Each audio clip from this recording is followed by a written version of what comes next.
Hello, welcome to Toffee TV. There's the Everton Daily Live. After a frustrating draw with Aston Villa at Hill Dickinson on Saturday. Everton were comfortably the better side on the day. Just couldn't find a breakthrough, Ped. No, sadly. Were you frustrated, or were you all right with it? Were you just... Ooh. I mean, not quite like that, but... Ooh, that was it, veins. That's what it was like. Popping out my head. I don't know. Yeah, it's frustrating, but I suppose you got to look at it for what it is as well. It's. I think if we peppered the goal, then it becomes one of those where it's not our day. But I think it was more like the intent was there, wasn't it? There wasn't loads of chances. Obviously, Martinez, like we predicted, made a couple of really big saves to keep the score down, but it wasn't like we were absolutely destroying them. It was one of those where you're frustrated because you think we should have won that. But I can't sit here and go, look how many shots we had. Look how many 20 shots. I know, but how many 14 are inside the box. It's the saves the goalie actually had to make, though. That's the way I look at it. It's the saves, and you only had to make a couple, and they were really good saves.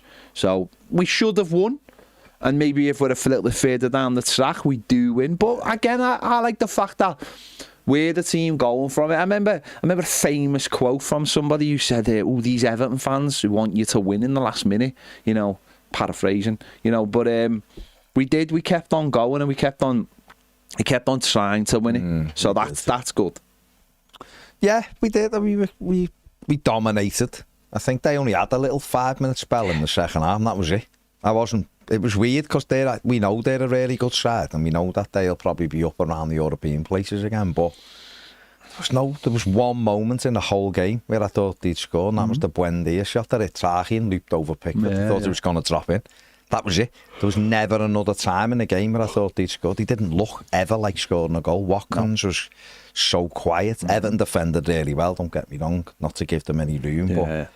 But from our perspective, we don't shoot it. I mean, we've had 20 shots, but on Saturday, there was 4 or 5 times the shot was on. Jack Grealish had about 3 of them where he could have shot, and he hesitated. And it's like, just pull the trigger, just get the shots away. Betto had one in the second half on his right foot, just get a shot away, and tried to turn back inside. And with all due respect to him, he's not good enough to do that. No. Mings just took it off him. It's like, get the early shot away, see what happens. Keeper might parry it, it might deflect or whatever.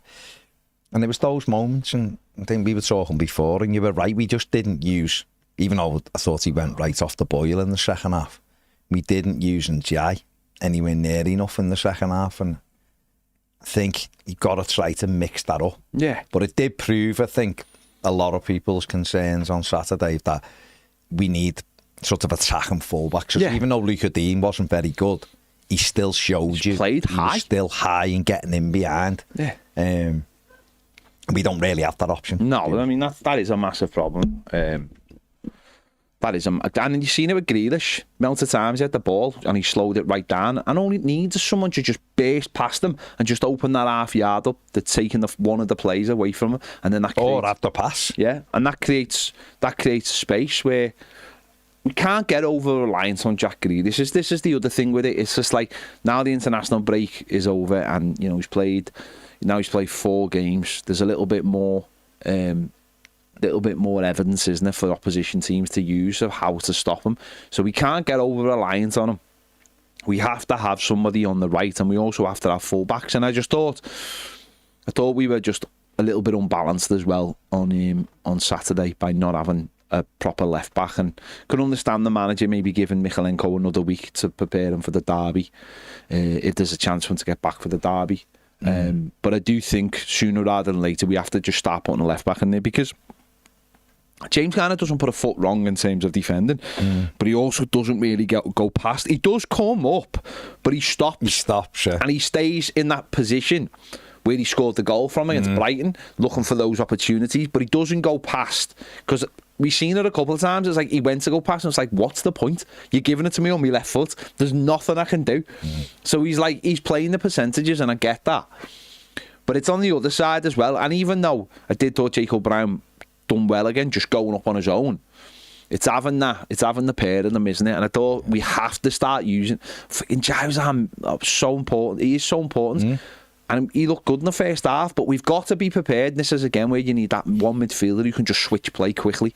Is a midfielder who can go, yeah, we've got Grealish on this side, let's switch it now and let's get him. We've got all that space on the other side. Because as I said, don't get over the line on one player. We're getting nothing from O'Brien in terms of this is not necessarily his fault, but we're not even getting NGI holding the play up like Grealish is doing and then just rolling it off for O'Brien to put an early ball in. Jake's having to do it on his own most times. Yeah. And we should at least be, if he's making that effort to get that up, we should at least be getting him in the box with the ball, standing it up or just wellying it across a pace where it might hit someone and go in.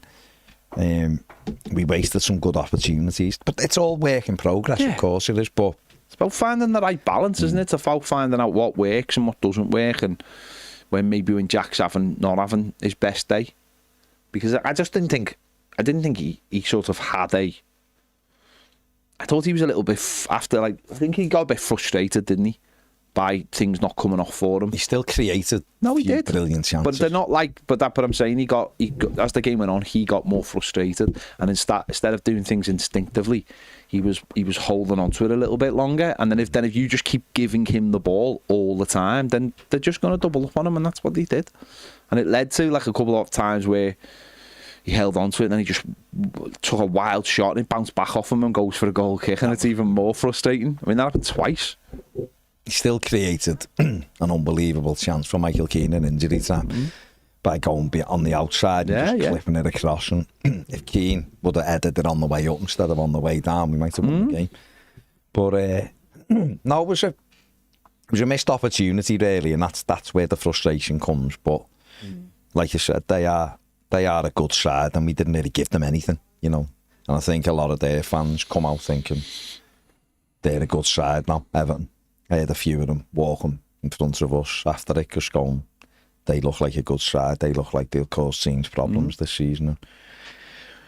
I think we need Tierno Barry to somehow get up to speed quickly. He's a young lad, obviously, new country, new league. He's got to get up to speed a little bit quicker. But I think moving forward, you'd also need another striker who's capable of almost doing something out of nothing, or something who can sniff things out. I think Betto's hit and miss. Betto will score goals for us. He's already got 2. We know he'll get on the end of things, but sometimes it's those moments, 2 minutes in, where it's rolled to him. He just gets a decent connection, he scores, and he kicks it against his other foot. Maybe taking his eye off the ball or whatever, but it's those killer moments. James Garner gave him one right at the start of the second half where he just gets a touch on it. We're winning 1-0 and he misses it totally. They're key moments in games, aren't they? Yeah. Well, the manager said after the game that when he was asked about the difference, and he just said goals. He just said he stayed in the team because he scored goals. Maybe Barry should have come on earlier as well in the game, maybe. But yeah, I mean, that's difficult, isn't it? Because it's like, how do you get up to speed? Well, you need to play games, but of course, training and stuff as well. I'll be honest, I'd be tempted to do what they did with Betto last year and put him in the under-21s in that tournament. Barry. Yeah, put Barry in like they did with Betto last season. Yeah. Just to get him going. Just to get him going, get him some goals, and just get him a bit of game time. Obviously, we've already seen Asnu in it, but I just don't see anything. I know though he'll play against Wolves, I imagine. Yeah. And I imagine, like the manager said, I can't see him starting on Saturday. I don't think it'll be a case of you had a bad game, you're out the team. But it did happen at Leeds. Betto wasn't very good at Leeds, and then he's out the team and Barry plays. Obviously, it's a different thing come Saturday, because you get very, very few chances. Obviously, when you play them, and you've got to take them. But we saw that last year with Betto.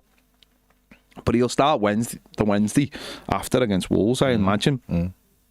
But I just feel like you do look round going, where do the games come from? Where do you get the opportunities? So why not just start him one of those games, those under-21 games, and just say, you know, here's a run out. This might get you off the mark. Get him a goal. And that's what Betto did last season. You know, whether you like it or not, he's, you know, in the League Cup against lower division teams, and also he played in that, and, you know, he's against Samir, didn't he? He got 3 there. Well, Martin Sheriff robbed one off. But he got a couple of goals. So why not? Why not just take that level up a bit?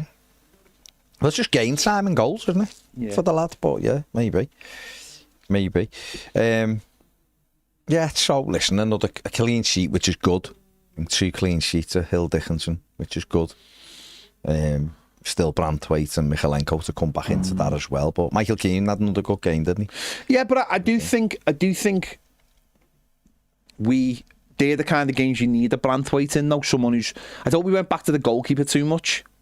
And I think... We go back to the goalie when we've got to throw in 20 yards. But I think with Brandthwaite, who's someone who's good on the ball, I think, again, that's another one where you need, like, someone in your defence who's comfortable on the ball, who can just turn around and play a nice little pass through like Brandthwaite can do. And I think that's where, when you are trying to break down teams, it's not just about your midfield and your forwards, it's about your defence as well. And I thought because Tarky and Michael Keane don't really want the ball, because they don't want to be caught on the ball, do they? And I thought if one thing Villa sort of did well after 15 minutes was they started pressing, so we had to go back to the goalkeeper, so then we had to kick, and then once we kick, it becomes a little bit more of anyone's game, doesn't it? So I think having Brandthwaite back, not just defending, but being comfortable on the ball and being able to play some nice balls into midfield will help the team as well. So, not that they did anything wrong defensively. No. They didn't do anything wrong defensively. They were both very, very comfortable.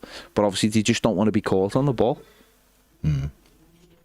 Gary Ward says, Hardy Burt says, afternoon guys, I think we can all sense this current Everton team have the potential to beat Liverpool at the weekend, but we can also sense that won't happen. But my God, I hope it does. Well, listen, Liverpool are winning games. They're not playing brilliantly. They're giving opportunities up, but they're winning games because they've got quality in them, they've got goals in them, or if not, they get given a penalty. So, you know, they're getting it from everywhere at the minute. Why not? Why not go there and bloody the noses off them? Or just go and get a spawny 1-0 win where they absolutely rip us because we were so jammy that we won a game. Doesn't matter. Be lovely to go there, play brilliantly and win, of course.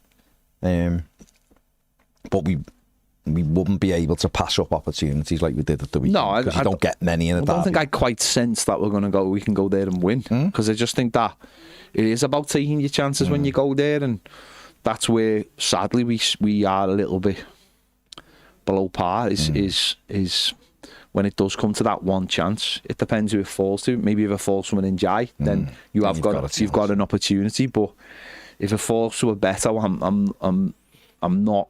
It's those moments like we had last year where it's just like almost too good. He did take that goal really well last year, but he was just mad in the off. He took it brilliantly. That was harder than the one he hit the post with. Well, that's the one. That's what you think when you think of him, isn't it? Yeah. But so our corners are terrible, by the way. Yeah. Our set pieces are so bad. So bad. They're just like, there doesn't seem to be like any thought in what we're doing. And there must be. But there just doesn't seem to be any. I see other teams just cross it and head it in. Yeah. I'm like, we've got loads of massive players. And Tarky wins nearly every header. How can we not cross a ball and just head it in the goal? Or head it at the goal would make it, would be half a chance. And the one we did get right in the first half, Tarky couldn't turn it in the far post. He's on his own. So I don't know what he did. So he misread it or something. So there's those, we've got to get better at that as well, whether we need a specialised set-piece coach brought in, like one who is not someone who's been managing and wants to have a go at it, a real proper specialised set-piece coach who comes in and does those bits. Because look at Arsenal, he's a bit of a beauty steps forward, and it's like it's all on him, but they're obviously very good at them. He scored again at the weekend from a set piece, didn't he, against Forest? Can change the game. And isn't it the 34th one they've got in a year or something crazy or whatever it is, or mad stats, 18 months or something, he got 30 odd goals from set plays. They are key moments in a game. You get ahead, the game changes. So maybe that's something David Moyes could look at potentially to to sort of work on, and I'd still be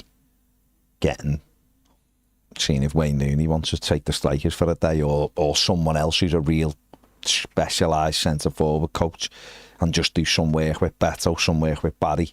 The finishing bit, you know, a day. I always think those kind of coaches are worth the weight in gold, because you do it with the goalkeepers. You have a goalkeeper coach. You should have a specialist centre forward coach as well. Yeah. It could be movement. It could be just finishing, just getting in the rhythm of scoring goals.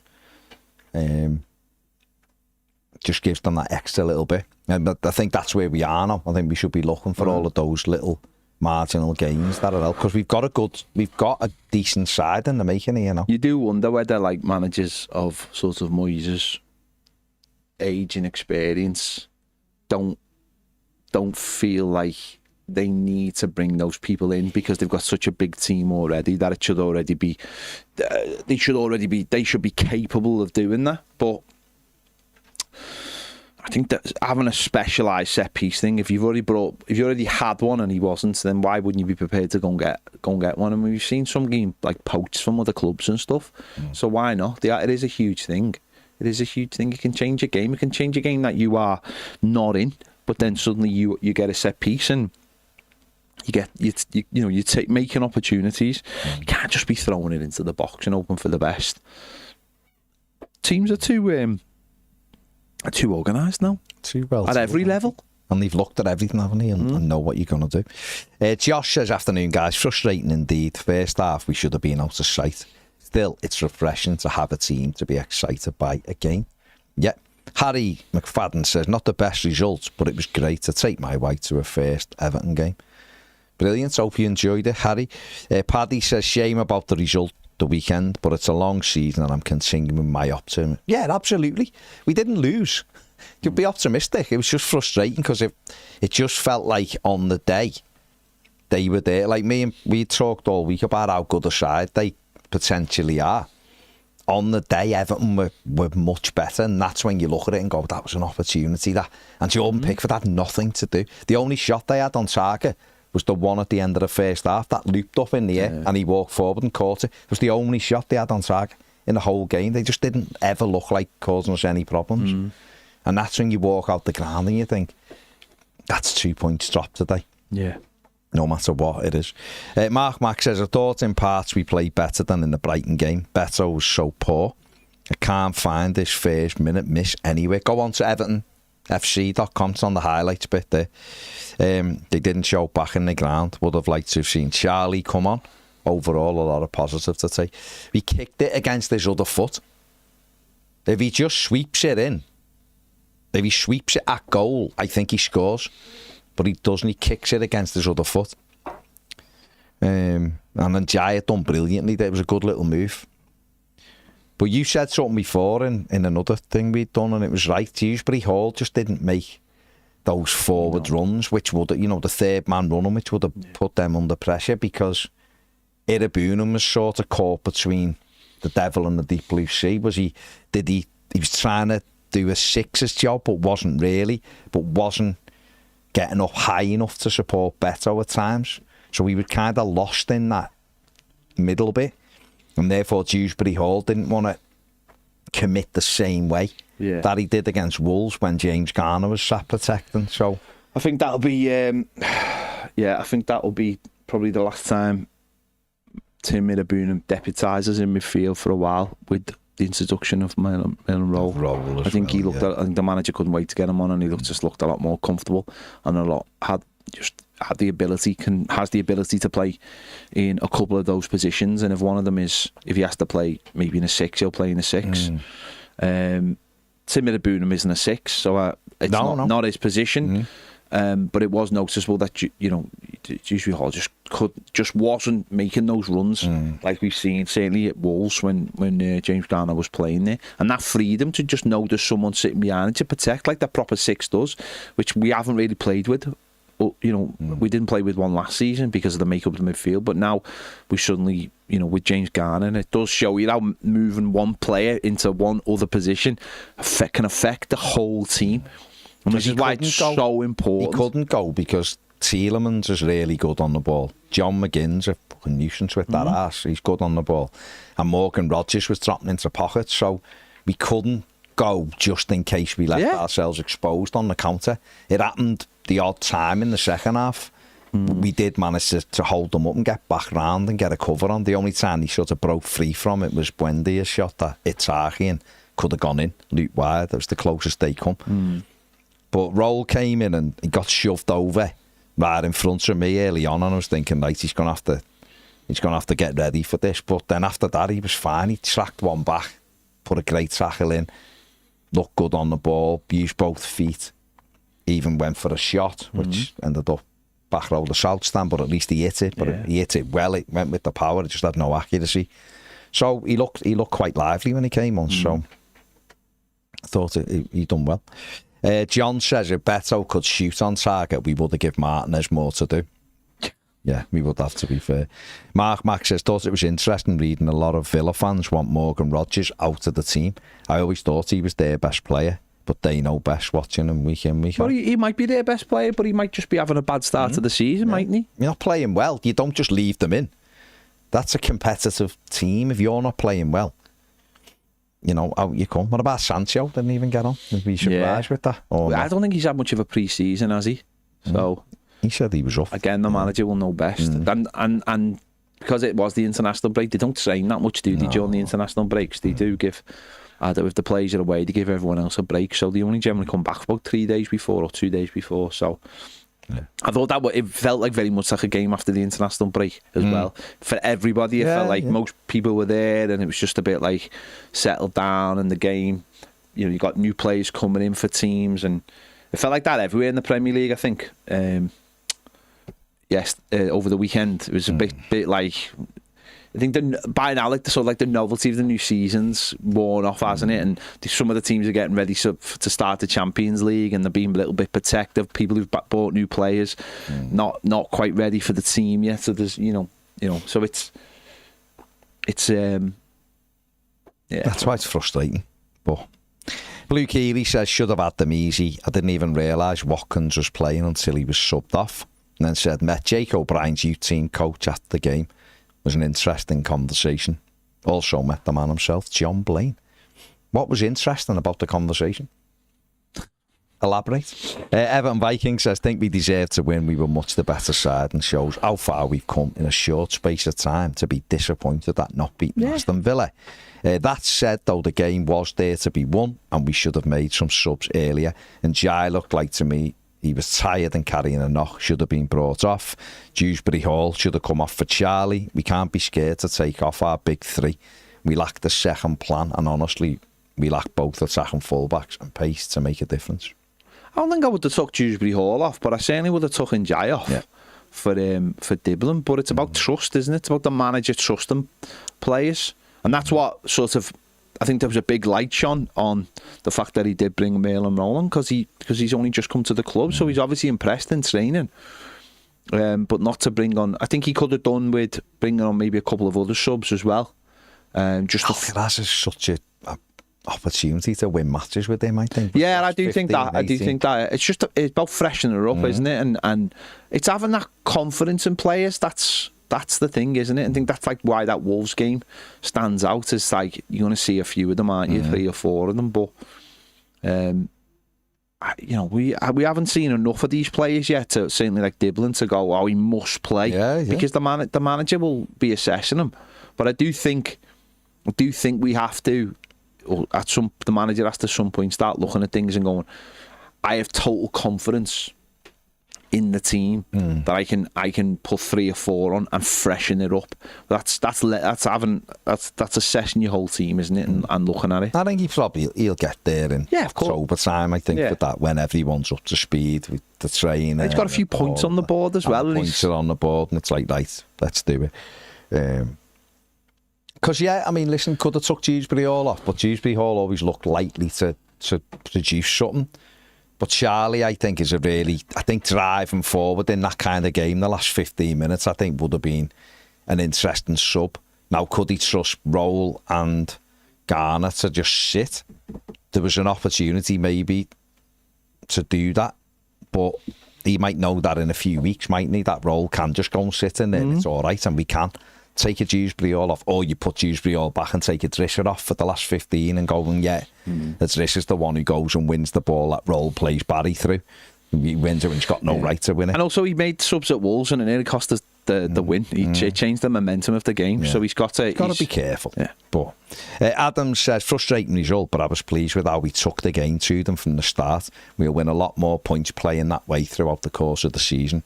Villa fans embarrassing. Tim Pott in EFL chanting and booing a lad whose transfer fee is a major reason why they've had any sort of success. Couldn't hear them. I'll be honest, like Villa, good club, said this last week, well supported, but their fans were quiet. I was so surprised. I don't know whether it feels like on the outside, just looking in, I don't know what's going on, but it feels like everything's ground to a halt. They just felt flat. The fans were quiet, and they're not normally quiet. I did find the Grealish thing a bit odd, but then near the end, loads of them got off. Final whistle, there was about a third of their fans left when they just got a point away. But those 30 who were there clapped Grealish when he went over. I just found it... In the same way, though... Feels a bit mad. I find it weird that people boo Luca Dean. They boo Luca Dean for Roger going Tweedle. down. For Justice for Tweedle. For Tweedle, or Tweedle, whatever. No, they do. No, I know. He made a massive I know. But that's a football. Footballers are like that. I just don't see that. I don't understand the reason why. He was fantastic for Everton. He was brilliant, and a gobshite sold him. He did, but he still should have maybe behaved a bit better, and he should have come out and lauded Everton for giving him, picking his career back up, and he hasn't. He sort of just, is what he is, but it's his own fault really for doing that. He should have just got on with it that day, and he didn't. He went down like he'd been shot. So I understand it a bit more than Grealish. Grealish done well for Villa, and they got a huge fee for him at a time when he just kept them up. But you can't tell anyone how to feel about people, because if he was one of theirs, they wanted him to stay. It's just the way it is. But I just thought they were a bit quiet at the weekend. They're not normally like that, but it just felt, when you look at them, it all feels flat. Even the Martinez stuff, to me, I just look at Emery and think that's really weak management from you. Really weak. And I didn't think he was a weak manager. All that Bizot stuff and Bezo, and then the next minute Martinez is back in because he hasn't got. I just find it odd. I find it all a bit odd. But Villa fans would obviously be able to tell us why it feels like that. But David Murphy says, I can't be too disheartened given the quality of the opposition. They know Martinez was invaluable in getting them a point. I'm very frustrated with Betto. He missed 2 gilt-edged chances on Saturday. He did. Even the one when he turned back was a chance. If he just gets a shot away there on the angle, make the goalkeeper make the save. And he doesn't. He just turns back and the lad just takes it off. And it's like, you haven't got that ability to turn back inside because your touch isn't good enough for that. So use what your strengths are, which is you're strong, you're awkward, and you can get shots away. Take the shot. And this is what I'm saying about a centre-forward coach. There was one at, was it Brighton or Wolves? It was Wolves the other week. And it might have been Tahi plays one round the corner. It's a great ball. Plays round the corner, and Betto's, the ball comes bouncing and he's holding the defender off, and it comes down the channel and he's in the penalty area.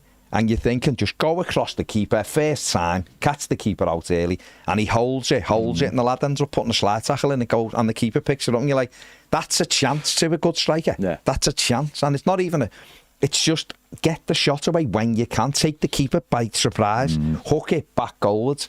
And that was the one on Saturday. It was a lovely little feed into him. He made a really intelligent run round the side, go back across the keeper. If he parries it, Grealish might have a little tap in. And he turns back inside and he take it off him. Well, we saw the best one yesterday, didn't we? Saw the best centre forward in the country yesterday.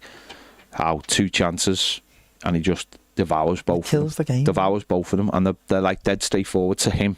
Just run in a straight line, and then when the keeper comes, you just either dink it over him or put it round them. So there's no messing about. There's no ever a thing of like, I'm going to miss this. It's just like, I'm going to chop or anything. It's just run in a straight line and pick me spot. But and he's the best. This is what, I say this to Zach, at that level, it's like, you don't need 14 step overs to be a centre forward. All you need is the half a yard to get a shot away. Your ideal thing is being in front of the goalkeeper with the ball. Forget about all your lads do lollipops and all this shit. That doesn't work anyway. That's why we don't produce strikers anymore, because the academy is picking up kids who can do 18 lollipops but they don't understand football. Centre forward job, get yourself in front of the keeper with the ball and then pick your corner. That's dead simple.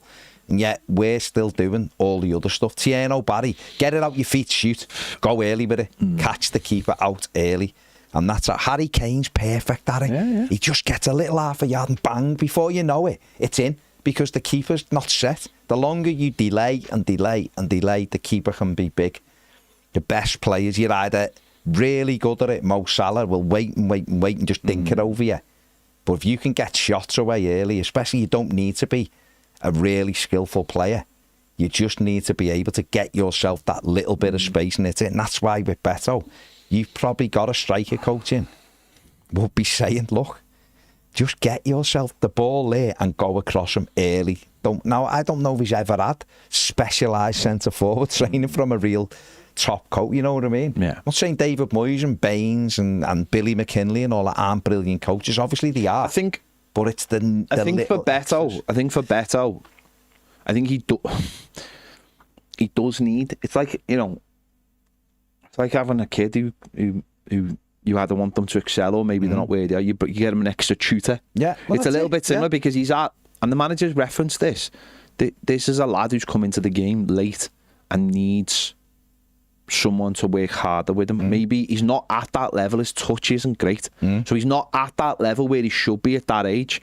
Barry, he's a young man. He's 22. He's still got plenty of time to get to that level we want him to be. We'd rather have him straight there, but that's not what we bought. But Betto is just not at that level, and if we want him to be at that level, maybe we do need a specialist to come in and work with him a little bit more on the basic things. And I know that might sound like a little bit embarrassing to say, but we've already seen that with Moyes. We've already seen Moyes clearly haven't worked with him, because he wins a lot more headers now. When it comes into him, he does the basic thing of hold on and then give it to basically the next person in front of him and then go in. So why aren't we doing that in front of goal as well? And saying let's get someone who can work with someone all the time, repetition.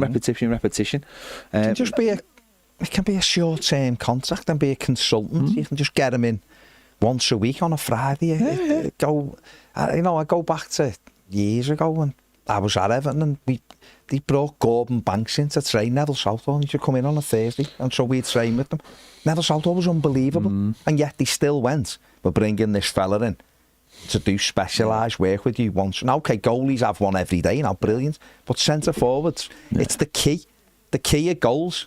So why wouldn't you have a specialised person for those people that might make the difference? Betto, even with that you're saying, on Saturday, 2 balls got knocked up to him, couldn't control it on his thigh. It went out. One, Tarkovsky played the ball over. There was a brilliant ball. Took Mings out the game. He runs off. If he controls it on his thigh, he scores. He's in with the keeper, and it bounces off his thigh for a goal kick. It's like that. You cannot. The have mad that thing touch. about that is, if that ball gets played to Harden, he hits it first time he scores. If you play that ball over to like the next level striker, he takes a good touch, he smashes it and scores. And then with him, and it's month and goes out, and it's just like you're just like. And then there was another one. He got clipped up to him on the halfway line, kills it, brings it down, skips past 2 plays and lays it off, and you're like. Then the next one comes up and bounces off and goes for a throw. In the first half where he done really, really well. Laid it off to Grealish and then didn't get himself in the box. No. He just sort of went, and you're like, what are you doing? Yeah. He wants to get that ball back so to you. You get it and you have a tap in. So it's that's what I'm saying, those little moments that I think maybe Everton are just slightly missing a trick. Yeah. And you're right, for someone like him who hasn't had that upbringing right the way through club level, because he's coming to the game maybe.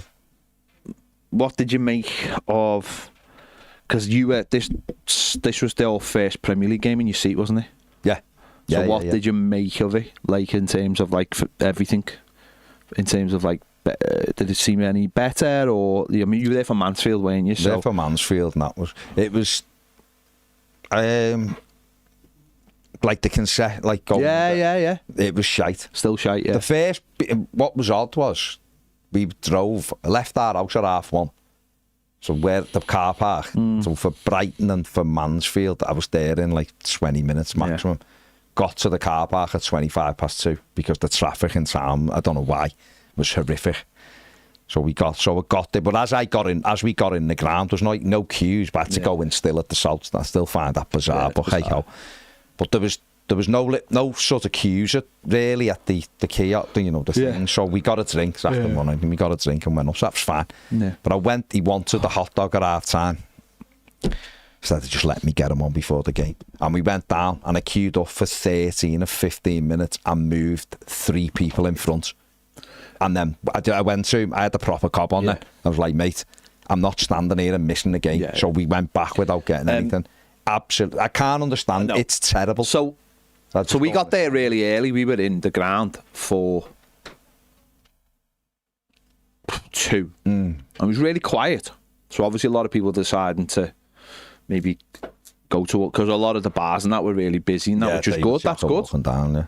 And I think it got busy at like, say, so we got like coffee and stuff, no problem. And yeah. I think it started getting really busy in the South Stand at 2:30.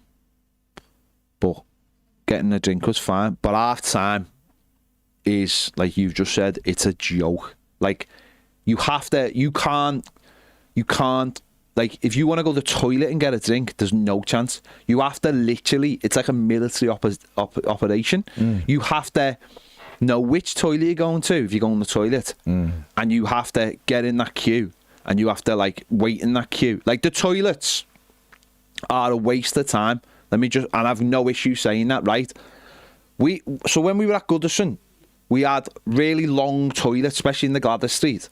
You had really long toilets.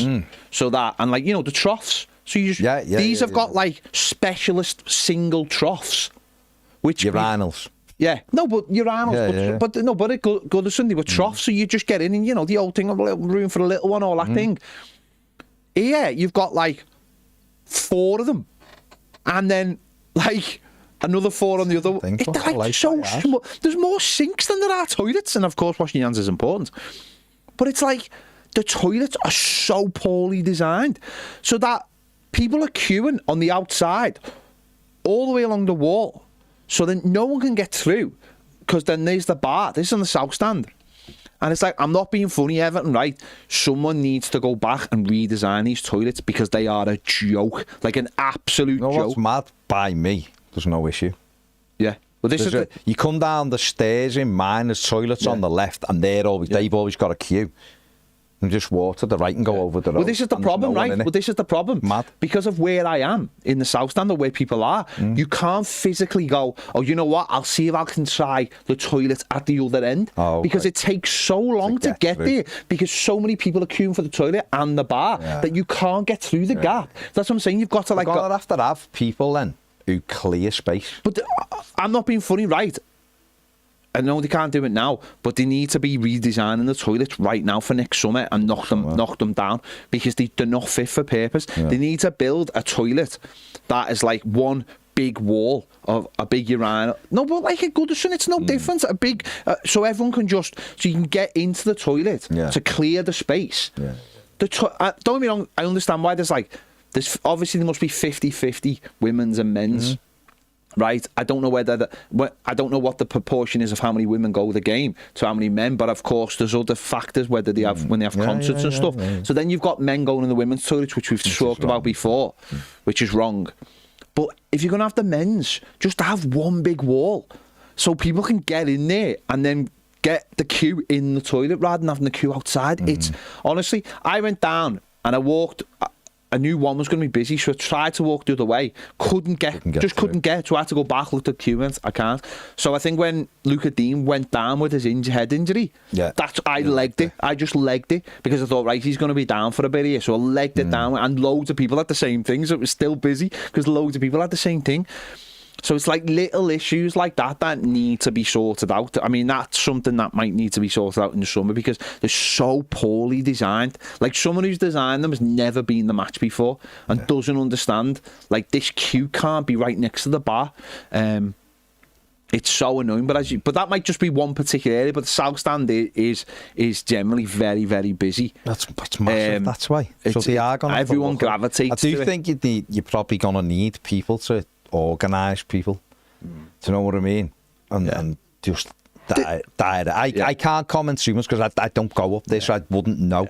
But by us, by the way, that's not going to sort itself out. That's not. No, well, I can't. Can I? Because people need to go for it. Yeah, because people need to go to the toilet. You know what else I found at the weekend? So I come back to my seat, fuming at half time. I fumed a lot on Saturday with different things. But I come back to my seat at half time, and then the game kicked off, and the ground looked half empty.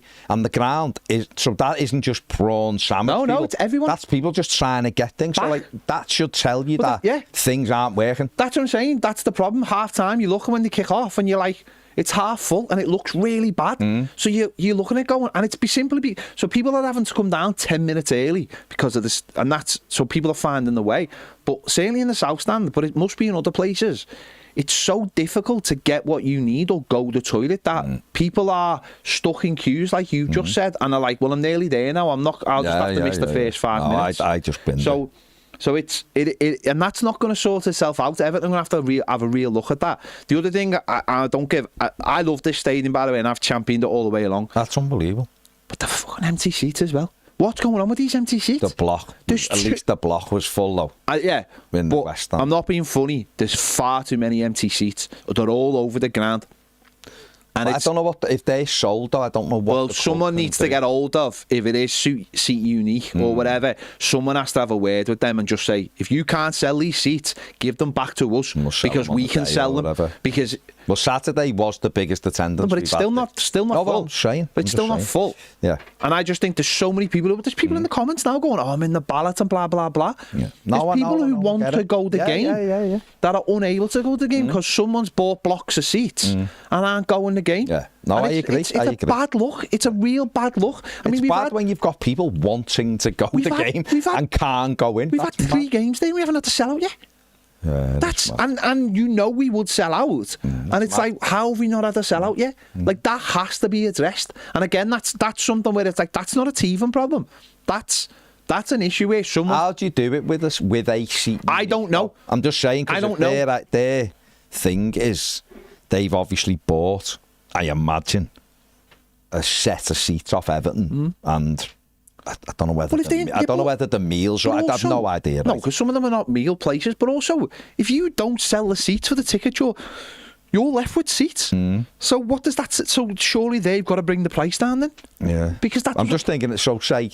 But how can that be a good business plan if you can't sell the seats you bought? It can't. I don't get that. So I would have thought you'd have like a demand, like say a list for a game, and say, like, I don't know how it works, but for argument's sake, we're playing West Ham and they've got 50 people on the list, just easy number, or 100 people on the list, and they had 200 tickets reserved. Surely they just give 100 back to Everton. But then if they're selling seats at like 300 quid for the West Ham game, and then they've got 100 left and they're giving them away for 100 or 50, you'd be fuming, wouldn't you, if you paid 300 and I've paid 50 for the same thing? So I don't know how it works. No, I don't. I just find it mad. But clearly the demand for people to go isn't the same, as wanting to pay those. It's like that West Ham game's on Monday night and it's on Sky, right? So I imagine the demand for those tickets surely is low. Whereas if you said to Evertonians who were trying to get in ballots, the seats here, lads, for 60, 70, 80 quid, whatever. Don't know how much the tickets are match by match, but whatever. People would take them, of course. They would be bite your hand off to go, wouldn't he? I do find it a bit strange. Well, there was bits in what I would say, like the boxers bit in the middle, above like the loge, whatever they're called, above them. That wasn't full, but them boxers own all them seats. So where are the people? Because there was just pockets. And the other side of and the lazy boy type seats, there was like, I seen at least 4 of them together were empty. But they're all sold. And but they're sold, and it's like, well, they're big money. Some companies probably bought them and give them to people. I know that, but that's the other side. Raffle them. That's the other side, isn't it? That's the other side of it, isn't it? It's like if you don't get anyone, then try and find someone to go and sit in those seats for that game because it looks bad being empty. People would be like going in. Imagine if you were.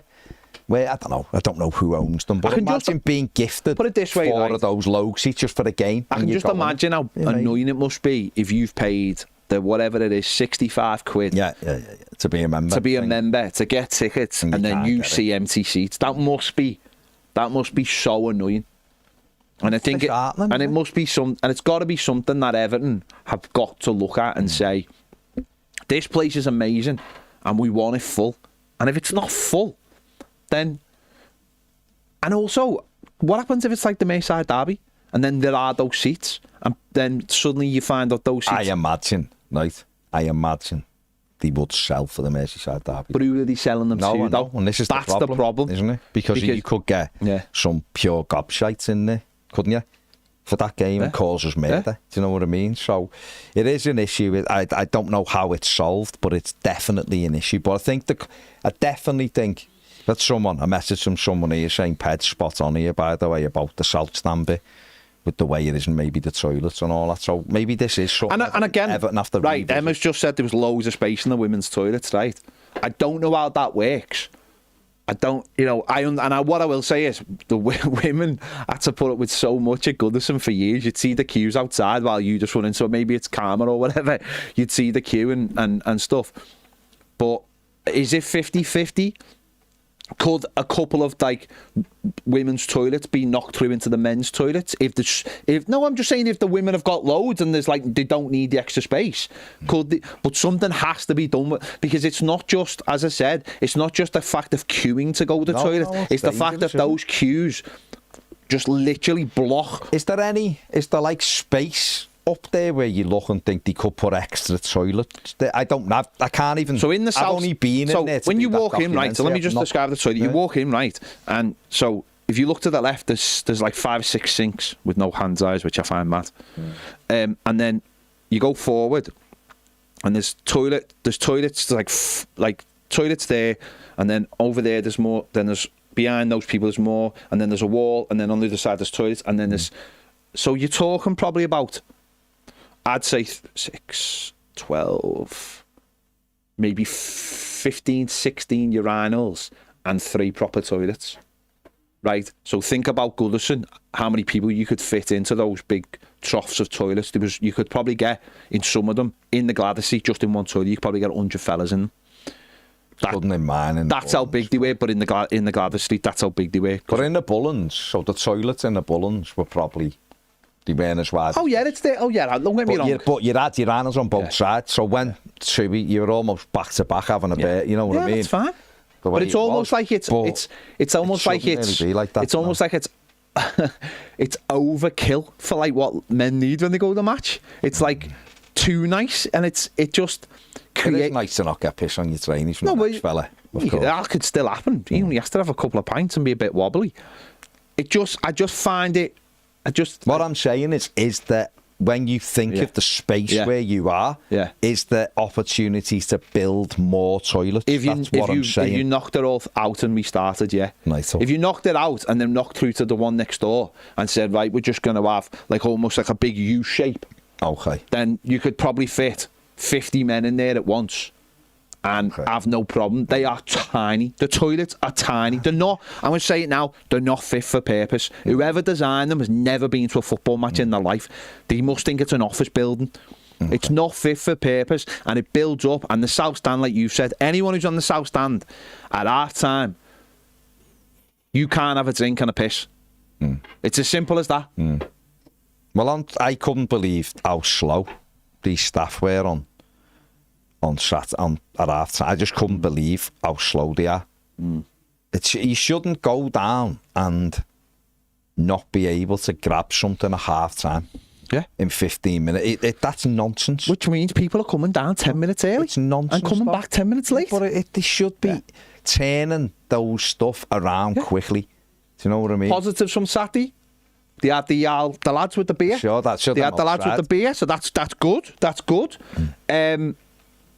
But, yeah. Well, what about this? So I went, yeah, this is the thing. So before the game, we got in and we went up to the counter. I think there was one person in front of me, so it was must have been about 10 to 3 or something. No issue. Yeah. They moved, went. Didn't want any food or nothing, so I said, can I have 2 Pepsi Maxes? Yeah, no problem, mate. Took the money, walked off the lad, so I'm like that. They come back and went, got no Pepsi Max, sorry. Yeah. I went, okay. He went, do you want anything else? I was like, well, you've already paid and it's authorised and you've walked away. Yeah. So I'm looking around going, what have you got? Yeah. They had shite, bar 2 Fantas. Now, okay, Zach likes Fanta, it was okay, but so I had to have a drink that I didn't actually want. But you paid for it. He didn't say to me, there's no Pepsi Max, from which I would have gone, oh, can I have a coffee or something then? Do you know what I mean? So I was like, okay, so I had so it's just little things like that. You think they'd have a system? Just tell me that. You think they'd have a system that would tell you that there was none left just straight away before? And this is why I think they should have. This is why I think they should have vending machines there. By the way, they should have vending machines with bottles in. And I think this is all really good feedback. By the way. But yeah, before the game, no problems. It was just like being Goodison. It was crowded, but people were walking through nice and easy. I think that's the main thing. People, you understand when you're stopping, having your drink, it's going to be crowded. It's getting to the place you want to go, and that walk through bit on the south stand. But I apologise, but I must have I must have kicked about 20 people's ankles from being behind them, and then you suddenly stop and you end up like kicking their ankles. I must have. It was ridiculous. It's so ridiculous. I got kissed twice after the game. Oh, that's fair enough. Then that's better. To be fair, that's fine. It wasn't my me. That's fine. It wasn't. No, I just think turning people around quickly, it's got to be better. If that's more staff, if it's people having runners in there, right, what you need to bang off you go, they're going to have to do it. I think that's the other thing. It's not good enough at the moment, that really, and they've got so much right about that stadium. Yeah. It's fantastic. They've done a brilliant job, Everton, really, and the people who design, but there's issues that need to be resolved quickly, because it'll make it even better. But I can't stress this enough. The toilets are woeful. Where you are, they are woeful. They are terrible, and it creates. So listen, maybe it creates a big knock-on effect. Maybe they're gonna have to look and go, right, we're gonna have to address this then, and then it'll be perfect. You know what I mean? But I do think maybe for now, and again, I'm saying this with no knowledge of it because I'm not up there. Yeah. But maybe then having people to direct people to other toilets that aren't as busy. But the problem with that is though, there's no actual space. The walkways are so full that even if they directed to you, wouldn't be able to get there because you'd have to keep a clear thing. They're gonna have to. There's no way to clear though. That's what I'm saying. What I'm saying is you come down those stairs in South Stand at half time, and there's nowhere to go.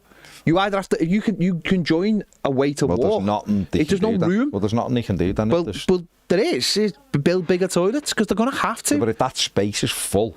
No, it's full because people are queuing there. So I'm saying to you, so you're going to have to knock down the toilets. For now, if that's too difficult to No, I'm saying I went to the other toilets, but I only got halfway there. No, but if you had staff clearing a walkway... I don't know how you do that, though. I think you have to deal with the problem, and the problem is the toilets are too small. They're far too small, and it has to be dealt with. Yeah.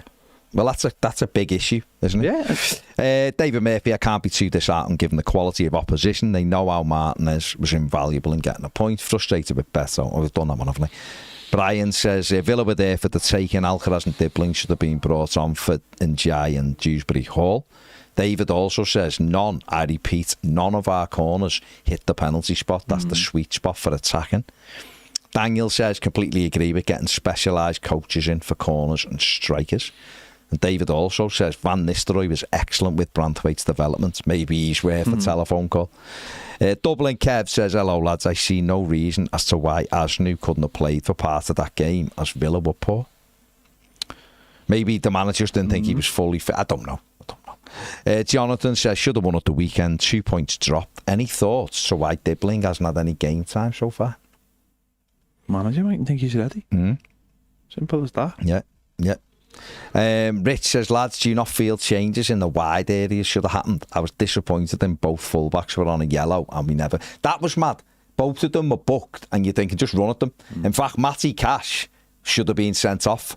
The referee bottled it, Simon Hugh, because he's a terrible referee. But he dragged in the second half. He dragged dragged them back, and he let play go on, and then sort of just went.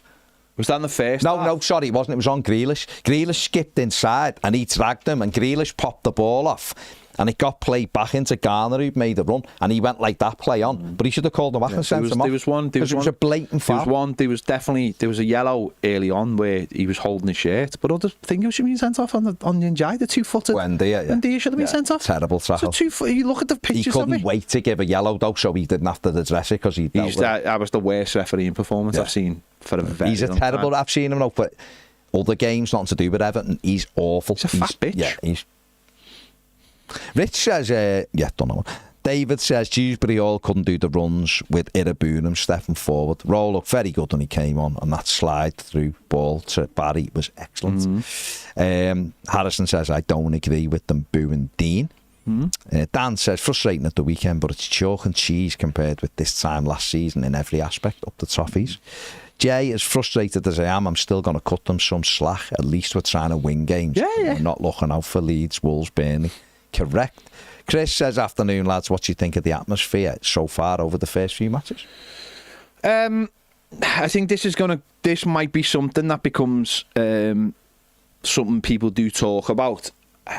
I've heard different reports from like the South Stand of like there's still people telling people to sit down and stuff, which if you go in the lower South, you were told it's standing, and it's gonna move to standing. In once Everton decided they're doing it, everyone who's got a season ticket in there now, it's going to be slightly altered for you because there's going to be an extra person in that row. Well, I mean, that's not like a thing. It's not imminent, but when Everton decide to do it, it'll happen. I feel slightly justified in what I have said in the past about Evertonians having an option to move seat maybe after the season, because I think there's going to be a lot of people at the end of the season who are going to want to move seats. And I think there'll be people in the upper who want to go and I think up. There should be at the end of the season a seat amnesty where basically you can approach the club and say, I'm not happy about my seat. I think there's a lot of people. I think the club will do that. I think there's a lot of people who are by me want to move. There's a lot of people above me who might look at how steep the seats are and go, I think we might have picked wrong. I think there's a lot of people in the upper south who think now maybe they should have gone in the lower north and maybe look at it like that. And I think there might be people in the lower south who might have gone, I don't think this is the right place for us. And I think there might be people in other parts of the ground who go, we should have gone in the lower south. I think this season is always going to be like a thing of finding your seat and actually going, do I like it here? Is this actually the best place? Could the lower north be more like the lower Gladys rather than, for people who older people who went in there because of the heights and stuff and not having to go all those stairs? I think the club will try and I hope they do, because I think they've always done that. I think that would be very sensible. Because I do believe that a lot of people get to the end of the season and go, I'm not happy with my seat. It's not exactly what I thought. Don't forget, we all picked blind, basically, didn't we? We did. We all picked blind. So I think there'll be a lot of people, sorry for wrecking the flag, there'll be a lot of people who go, there'll be a lot of people who go, I think I might have made the wrong decision. And I think that impacts the atmosphere. I think the lower south isn't just a straightforward, it isn't the Gladys Street. It's not the guy. People in the Gladys Street were together for years and years and years. There was people who got the pockets, who got the atmosphere going. It's going to take. This is why, again, we've spoken in the past, and I'm not saying the people wanted the responsibility, but there was almost like a feeling of maybe we should hand this over to the 1878 or whoever, but the 1878 just want to go to the match. It's not on them, don't get me wrong. I'm just saying maybe we should have handed this over and said, right, we need to find the right people to go in this stand if this is going to be the stand that makes the noise, that create, to sing. I don't think we found it's after 2-3 games, it's obviously not found its identity yet, and I think that will take time. But I also, going back to what I said before, I think people will get to the end of the season and go, I want to move. I'm not 100%. And I think happy. the club will accommodate that as best they can. I hope they do. They've always sort of give you the opportunity if it's available to swap. I just wonder whether they'll have something in place for if it's like a lot of people. have to see, won't they? Well, what can they do? I mean, you can only try your best. But if you've gone in the lower and you don't want to stand up, then you need to be looking to move. But everyone was told it was a standing area. Yeah. Everybody was told it was a standing area. And if you're not prepared to stand, you might need to come out and go in the north or something. Everton Viking says they booed him before the Lucas bottle. He made a huge Instagram post about how much he loved Everton, wanted to stay for many years, and he loved the club. Dean didn't do anything wrong, so maybe just don't throw a bottle before they throw a bottle of players. Okay. Everton Viking says, I felt sometimes you can instantly tell if a player is going to be at least decent or not by just how they get about the pitch and handle the ball. I think Roller's going to be a mainstay in our midfield if it goes to plan. Sure, cameo, but I liked what I saw. Won't take long for him to get up to speed. His little pirouette in there, box was boss as well. It would have been boss if he'd got the other foot. But it did create a chance because we won the ball from it, didn't we? But yeah. Neil says Betto's 27. He's not going to improve. We have to be in the market. No, he can improve. Elizabeth Kirkham says, hi guys, I went to the Everton women's game yesterday. It was wet and freezing, and unfortunately the weather summed up the game. The Tottenham players were massive compared to our starting 11 and bullied us throughout. Referee was poor as well, so nothing's changed there. And just to add that, Everton donuts that are £6.50 at Hill Dickinson are £2.50. Well, I was going to... Also on Saturday, my husband was talking about starting a campaign to bring back the trough. There you go. It's not just me. I am not the only moaner, and I do think. But I was going to bring up the prices because I'm not sure if other people have seen it. But there was a picture going around yesterday of the prices at Goodison Park of the food, and it's the same company, and the prices are, well, let's just say at the women's game yesterday, the prices are normal. Yeah, they're normal. Dead simple. They are normal. What we pay at Hill Dickinson compared to what was being paid yesterday is just for the same food. Fucking mad. Let's be honest, it's mad. Well, I got sent, and I sent it to you, price list from Manchester City yesterday, which is a fraction of the price of what we're paying for a club that has world-class footballers playing for it and has won everything and all of that. So I don't get the price in that Everton. To sum it all up, when we went, so we didn't end up getting food because I couldn't get near the gaff.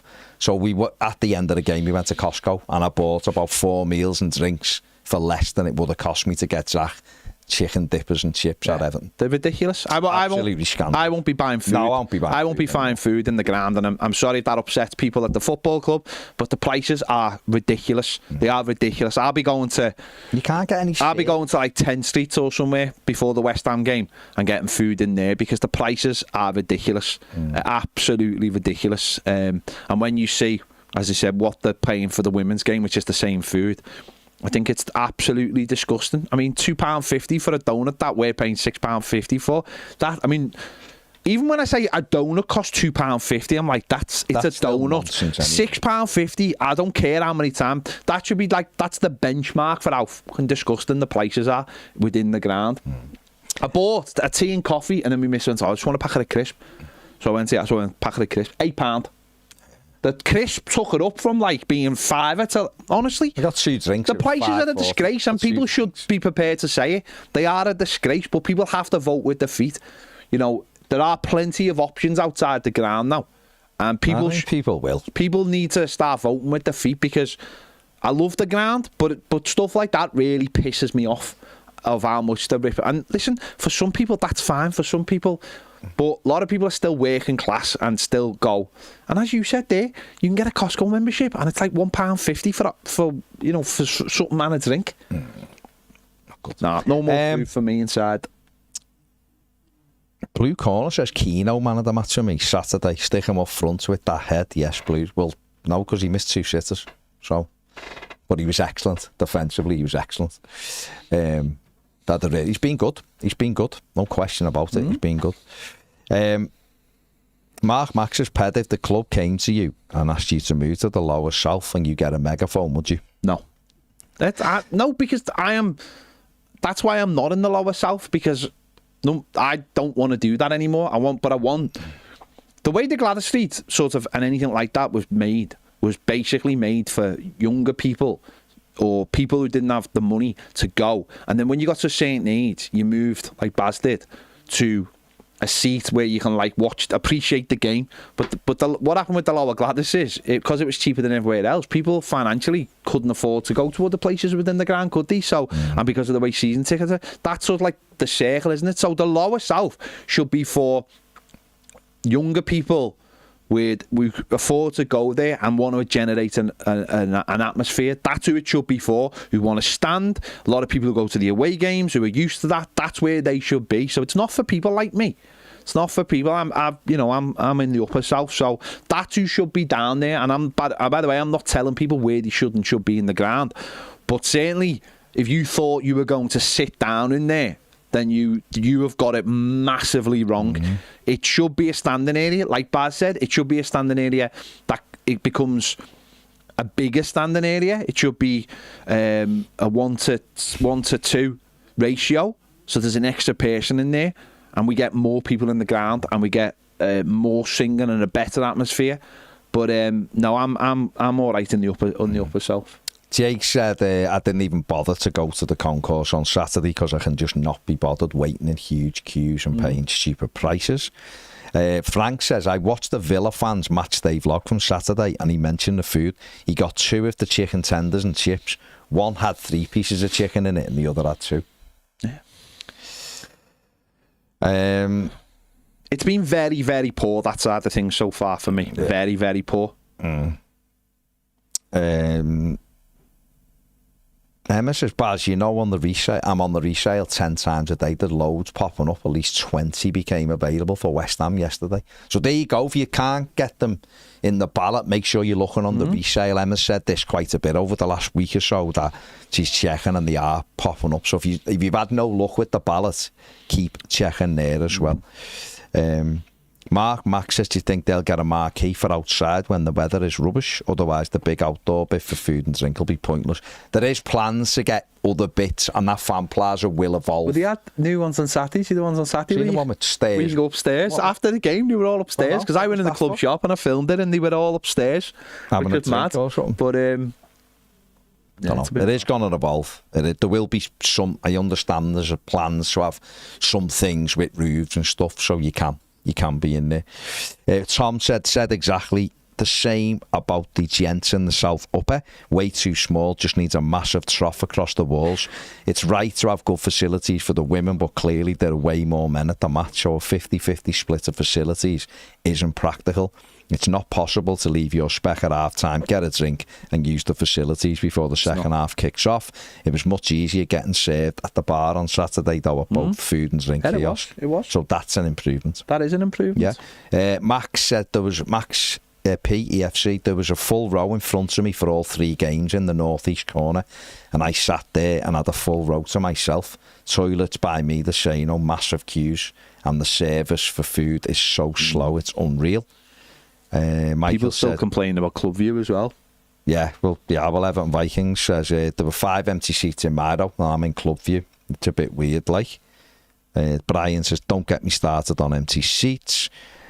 Frank says, North stand the same, boys. I tend to run at about 37-38 minutes to go to loo and then run through the walk-through kiosk for a drink.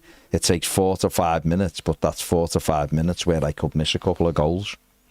Michael Kearney says, I noticed that 48 minutes, 10% of the South stand still missing. Yeah, because then the toilet queue. Lynn says, our daughter's boyfriend said there was a queue of fellas out and ready waiting to use the toilet, whether they were expecting the long one urinal and got caught out by the shorter blocks. Out and ready. Oh, okay. I'm with you. That's not good, is it? Joe says, people don't have a clue that they can walk around a bit and go to the toilets. By the self-service, the toilets are always empty. I don't get why everybody... Because we can't get to them, though. That's what I'm saying. We can't in the south. There must be okay. Baz, honestly, you cannot move. No, but listen to me, right? I understand it. I'm not trying to say you're wrong because you're not. You're not wrong. You're there. So what you're saying is probably it will be 100% correct. What I'm saying though, at the moment they're not going to change the toilets, are they? It's probably a big job, right? So the only other way to potentially manage this, right, is having people, loads of stewards there going, the queue's too big, go round the corner and keeping a walkway. No, but what I'm saying is, you can't physically move down there at half time. There's no way for anyone to. You try and walk in any direction and you can't go anywhere, but it's just so slow because it honestly, I can't sort of explain it. You couldn't have stewards there before the half-time but they'd be blocking the sake because there's no space. Well, then the gap between the wall and the bar isn't big enough to facilitate people walking in two directions and people queuing for a toilet. Then when you go down your thing, you should only go left. I went left. I'm not saying you, I'm saying even at the other. I went left when I walked down to try and go to the other toilet. It took me 5 minutes and I was only about I'm saying this with no knowledge of it. It really has been massively poorly designed down there. And I 100% agree. If I could skip down there and run down to I'd have no problem with that. But I just can't. You physically can't. There needs to be. You might be right. You get stewards down there and they start saying, "No, you have to. We're blocking this way and you can only go that way," and blah blah blah. But at the moment, it's just carnage down there and it's not working. And the club needs to recognise this, and that's why it's important to voice these issues. Is that it makes it a joke that you have to pick going to the toilet and getting a drink or whatever. It's not good enough, mate. Or getting a drink. It's just not good enough. Robert says, I think the fact we're really frustrated at drawing with a team that arguably should have finished in Champions League spots last season shows how far we've come. This time last year we'd have been saying this was a great result. I get that we should have finished our chances and it does feel like drop points, but we've made great progress. Absolutely. You're right, Robert. You're right. But we can still say we're disappointed though, can't we? Frustrated, but you're right. When you step back and go, I've seen someone say it before, we had the opening 2 home games were like tough games, and we took 4 points from 6. If we'd have said that looking at the fixtures, and if Everton, the next 2 are more than winnable, aren't they? If that is real, are very winnable. West Ham at home, who are terrible at the moment, and no Souček now for the Everton game, and Crystal Palace at home, who, don't get me wrong, can be tricky opposition, but are very beatable. Then if Everton go to the next international break, having beaten both of those teams, and we've taken 10 from 12 in our opening foot, we'll be in a fantastic position. Forget about even Saturday. Anything we get Saturday, just judging on recent times at Anfield, is a bonus.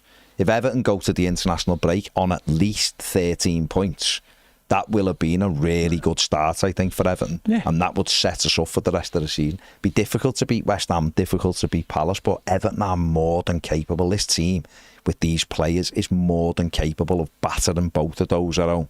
Just got to take our chances. And if we do end that Palace game going into the break and we're on 13 points that night, not only will we be in the top 6 or 7, still at that international break, we'll set ourselves up, I think, for a really good season, a solid good season. So that's what we've got to look at. And you're right, it was a tough game.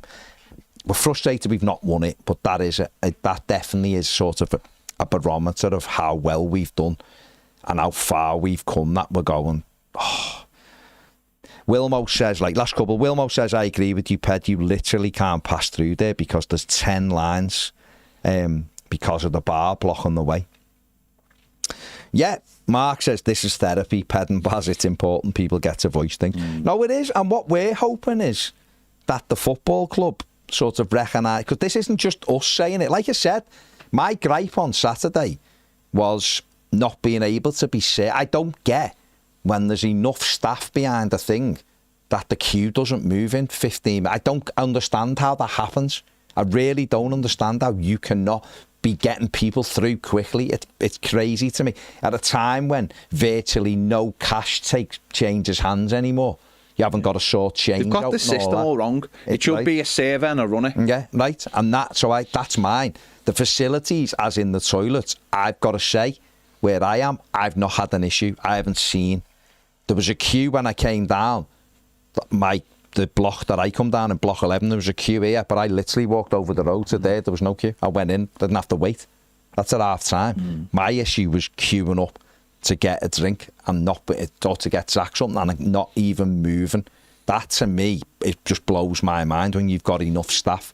It's crazy. Now, if that means banging in vending machines right the way along to take a little bit of the people away from people serving, do it. But what we're trying to do is, this isn't us. Our big strength here is the amount of people that watch us and comment and talk and feedback to us. We are massive now with this because of you.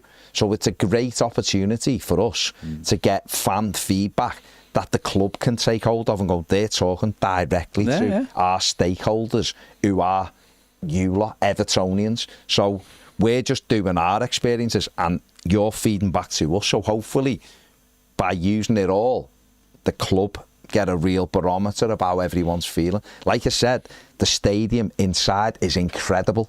It's amazing. They've done a brilliant job. Outside, sensational. They've done a fantastic job. They've got so much right. So this isn't just attacking the club. It's not. What we're trying to do is we're trying to get to a better bit for everybody. So everyone's experience is fantastic.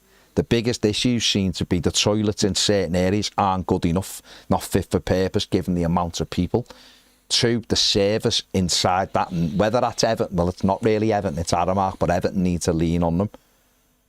And the pricing, which again is probably not Everton, it's Aramark, and Everton need to lean on them.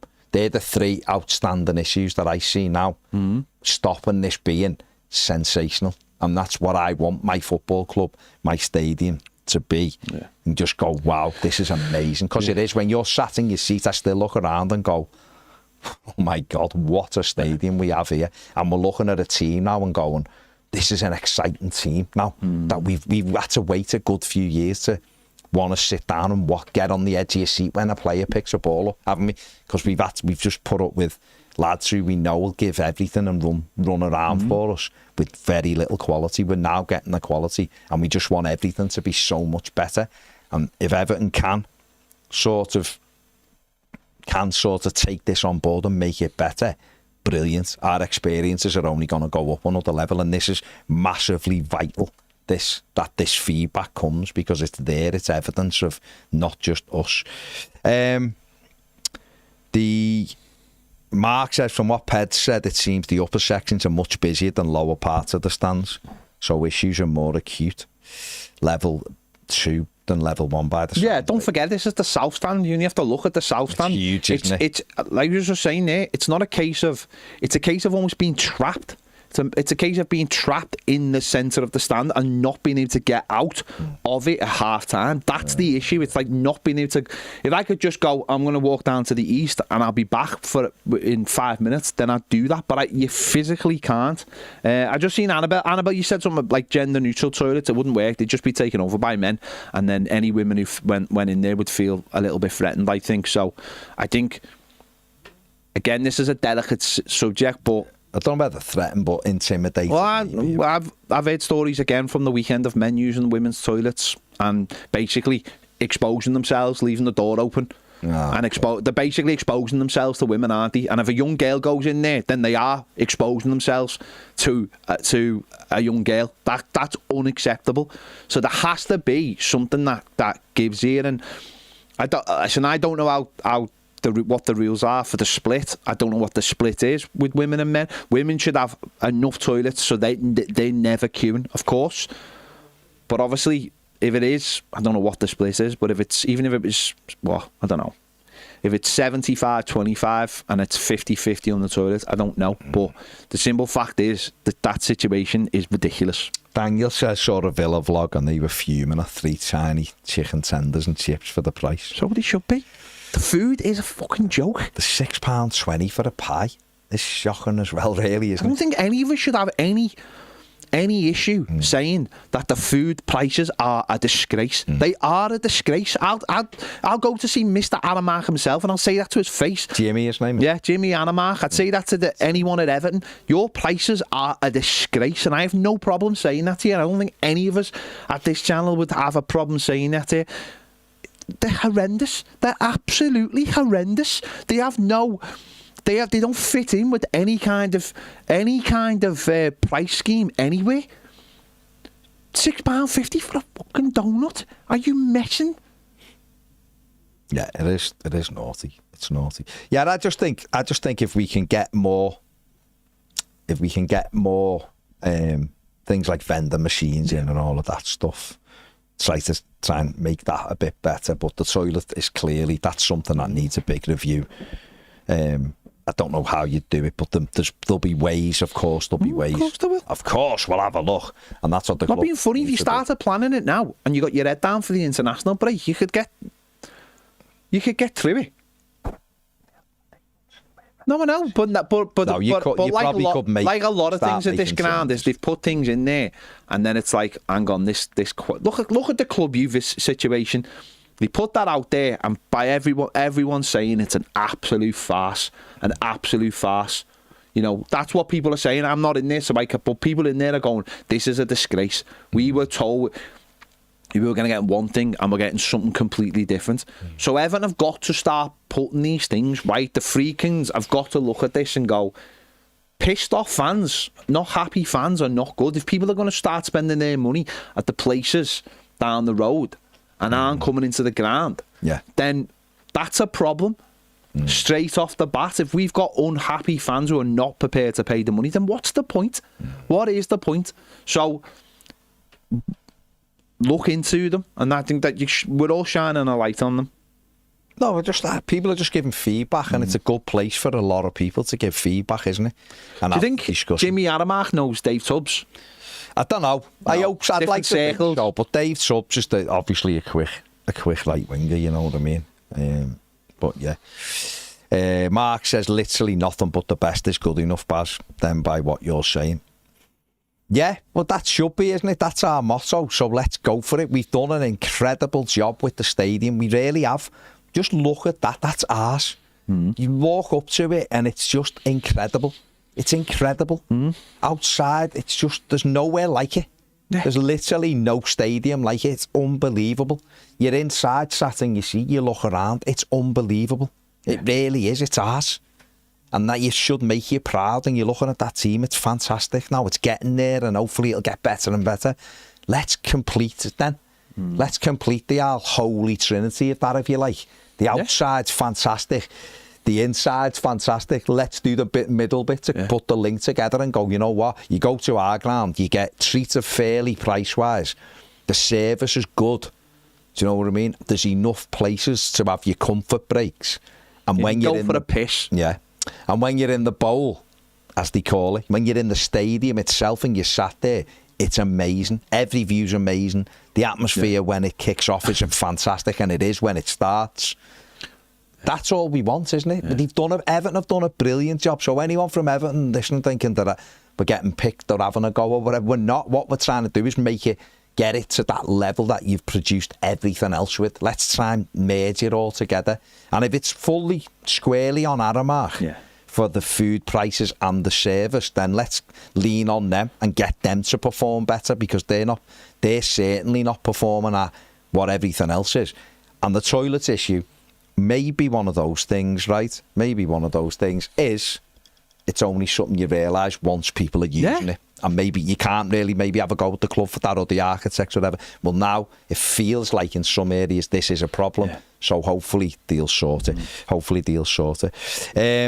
So yeah, listen, Everton No, sorry, this isn't moaning isn't making this a shit stream. That's clearly someone who doesn't go the match and doesn't understand what people who actually go the match have to put up with or are struggling with so far.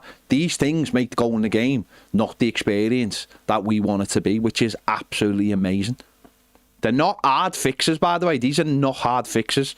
These are easy. James Graham says, can't piss, can't get food. That's not moaning, mate. Yeah, that's not moaning. So, there you go. Sitting in your seat, squirming. Oh, you know, and then going, hang on, didn't I pay X amount of money to come and watch football? Yeah. So, yeah, in terms of the football, we've come a long way, haven't we? I said this, I think, on my match reaction. We've said it on other things. Walked out to the Villa game at Goodison in January, enthused, by what I'd seen from David Moyes. He'd had a day with the team, and Dominic Calvert-Lewin missed a hat-trick of sitters that night, and we got beat 1-0 with a mistake, and a 0-0 would have been a really good result that night. I've been really happy getting a draw that night.